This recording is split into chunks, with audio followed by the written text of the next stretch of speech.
दोस्तों, कहानियों को ढूंढने में कई बार दूर का सफ़र तय करना पड़ता है और ऐसी एक कहानी हमको ले आई है उत्तराखंड के लाखामंडल गांव में।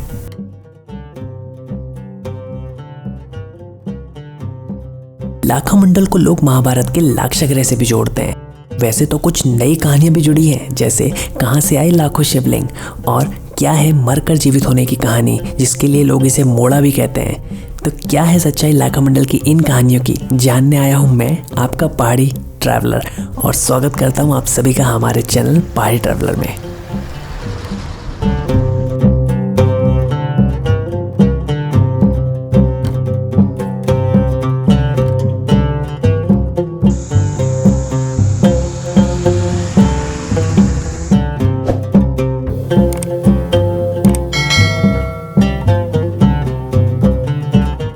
दोस्तों, लाखामंडल चक्राता से 70 किलोमीटर और देहरादून से 125 किलोमीटर दूर मसूरी यमुनोत्री रोड पर स्थित है।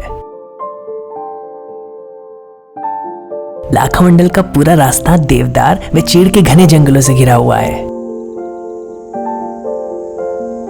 पूरा रास्ता अपने आप में सुंदर दृश्य, साहसिक सवारी का अनुभव प्रदान करता है। और गाइस, हम लाखामंडल के रास्ते में ही जा रहे थे और रास्ते में जाते ही हमको एक झरना दिखा। यार बहुत प्यारा झरना है, मैं आपको दिखाता हूँ। आप देखो, इतना प्यारा झरना है ना, देखो आप।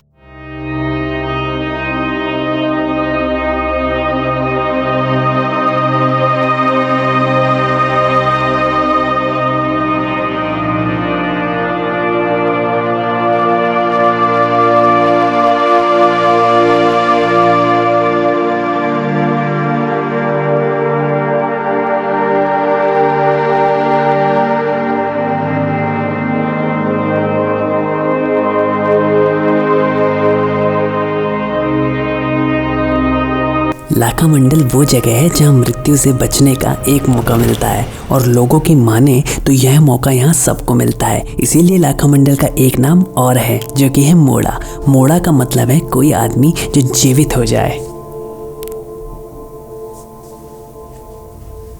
तो वैसे तो लाक्षागृह की कहानियां आपको भारत में कई जगहों पे सुनाई देगी, लेकिन लाखामंडल में महाभारत की उस कथा से जोड़ा जाता है जिसमें लाख के घर में पांडवों को बंद किया गया था और कौरवों दुर्योधन ने उन्हें जलाने का प्रयत्न किया था। दुर्योधन ने उन्हें मारने के लिए लाक्षागृह की रचना की और उसी आग से बचकर वो यहाँ निकले थे।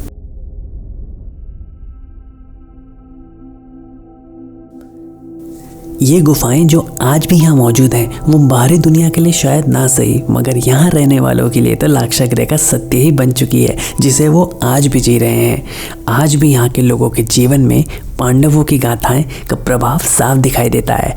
अगर आपकी किस्मत अच्छी रही तो आपको यहाँ पांडवों का विशाल नृत्य जरूर दिखेगा। ये तो हम नहीं जानते कि यहाँ पर सच में लाक्षागृह है या नहीं, पर यहाँ के लोगों की आस्था आपको ज़रूर सोचने पे मजबूर करेगी कि अगर लाक्षागृह होता तो ऐसा ही होता जैसा यहाँ है। लाखामंडल का मतलब है लाख शिवलिंग। लाखामंडल में लाखों मूर्तियाँ खुदाई के दौरान मिली हैं। यहाँ जहाँ भी खुदाई होती है तो अवशेष ज़रूर मिलते हैं। बोला यह भी जाता है कि द्वापर युग में यहाँ एक कला का केंद्र था जहाँ अनेकों मूर्तियाँ बनती थी। और यह बात कहनी गलत नहीं होगी कि ज़रूर यहाँ भगवान शिव के भक्त होंगे, तभी तो यहाँ आपको शिवलिंग मिलते हैं।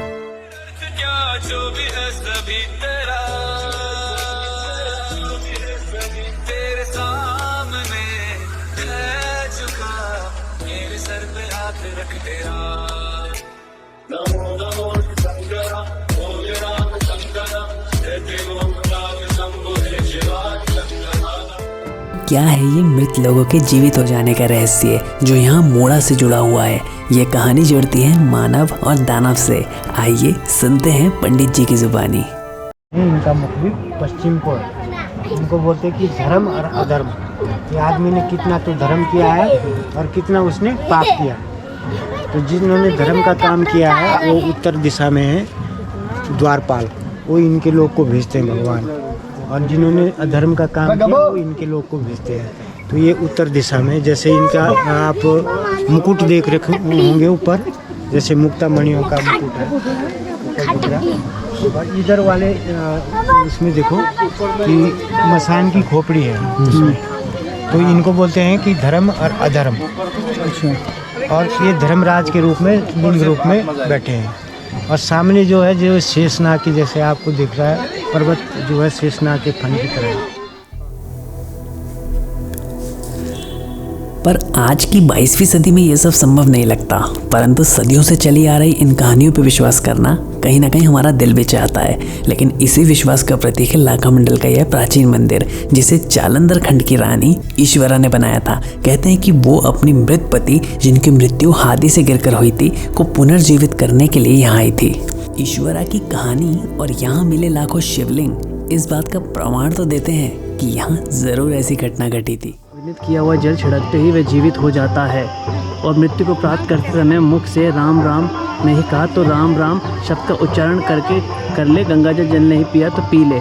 इस प्रकार जो भी मृत प्राणी यहाँ लाया जाता है वह कुछ पलों के लिए जीवित हो जाता है, फिर बैकुंठ धाम प्राप्त कर लेता है। दोस्तों ये यहाँ पे बोर्ड भी लिखा है, जिनको विश्वास नहीं हो रहा था कि ये सच है कि झूठ है, तो अब यहाँ देख लो, यहाँ बोर्ड पे लिखा है ये, और ये यहाँ पे है महामंडलेश्वर शिवलिंग।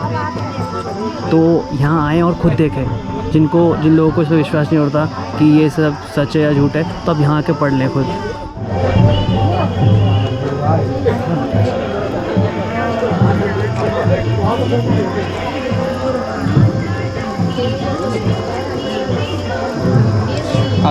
जैसे हमने भोले बाबा को जल अर्पण किया है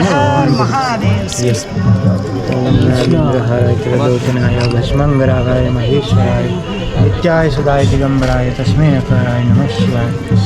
भगवान को जल अर्पण करके जो है वो दर्पण बन जाता है, भगवान अपने अंदर जो है समा लेते हैं। और ये शिवलिंग जो है अद्भुत है, हमारी परछाई दिख रही है, सब कुछ दिख रहा है, सारा आसमान सब कुछ ये अद्भुत है। और इनको एकमात्र बोलते ना कि एकमात्र लोटा जल चढ़ाने से संचित पापों का जो है नाश हो जाता है। अच्छा, ये ऐसे है। अष्टदलो परिवेष्टित लिंगम सर्व समुद्र कारण लिंगम अष्ट दरिद्र विनाशक लिंगम तत्प्रणमामि सदा शिवलिंगम। ये लिंगाष्टक में आया है। अष्टदल क्या होते हैं? ये वाले, ये जो ये कोनर होते हैं ना, अच्छा, उनको बोलते हैं अष्टदल। आप देख सकते हो, देखो महामंडलेश्वर में हमारी जो आकृति है वो बिल्कुल दिख रही है। ये देखो,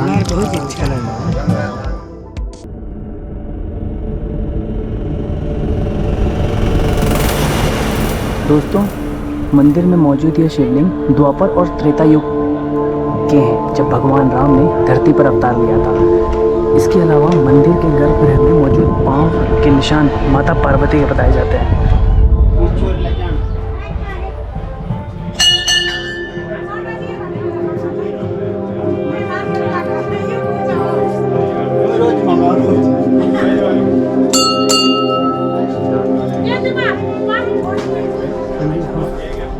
पंडित जी हम यहाँ पे आ सकते हैं क्या? आ जाओ। वीडियो बना सकते हैं ना पंडित जी? हम YouTube से हैं ना, तो